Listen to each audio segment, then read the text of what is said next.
Mercredi 14 août 2024, mercredi de la 19e semaine du temps ordinaire de l'année liturgique B. Méditons les textes de l'évangile de Jésus-Christ selon saint Matthieu au chapitre 18 des versets 15 à 20. Si ton frère a commis un péché, va lui parler seul à seul et montre-lui sa faute. S'il t'écoute, tu auras gagné ton frère. S'il ne t'écoute pas, prends encore avec toi une ou deux personnes afin que toute l'affaire soit réglée sur la parole de 2 ou 3 témoins. S'il refuse de les écouter, dis-le à la communauté de l'Église. S'il refuse encore d'écouter l'Église, considère-le comme un païen et un publicain.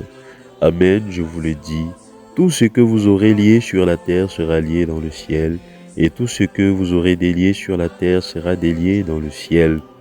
Encore une fois, je vous le dis, si 2 d'entre vous sur la terre se mettent d'accord pour demander quelque chose, ils l'obtiendront de mon Père qui est aux cieux.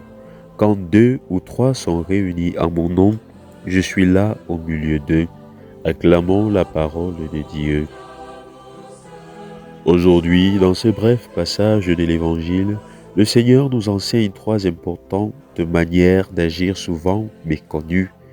Compréhension et avertissement de l'ami ou du collègue.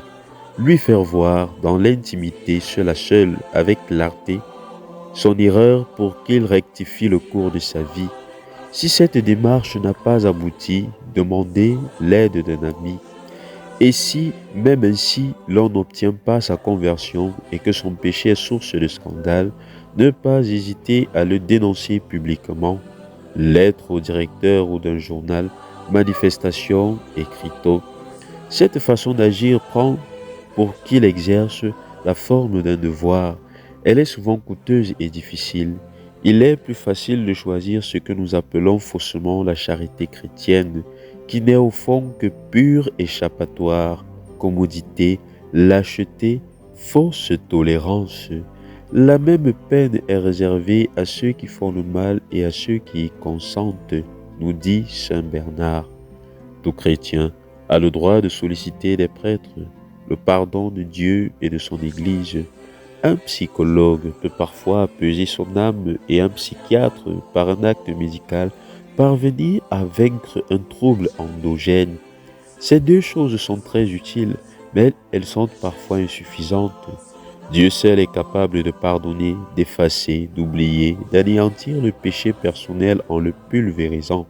Seule son Église lie et délie sur la terre comme au ciel pour permettre à chacun de jouir de la paix intérieure et de commencer à être heureux. Dans les mains et les paroles du prêtre se trouve le privilège de prendre le pain, de rendre Jésus Eucharistie réellement présent et d'en faire notre nourriture. Tout disciple du royaume peut s'unir à un autre, mieux encore à beaucoup d'autres, pour avec ferveur, foi, courage et espérance, se submerger dans ce monde et le convertir en véritable corps du Jésus mystique, et en sa compagnie accourir à Dieu le Père, qui écoutera nos suppliques, car son Fils s'y est engagé. Quand 2 ou 3 sont réunis en mon nom, je suis là au milieu d'eux. Que le Seigneur nous bénisse, qu'il nous garde de tout mal et nous conduise à la vie éternelle. Amen.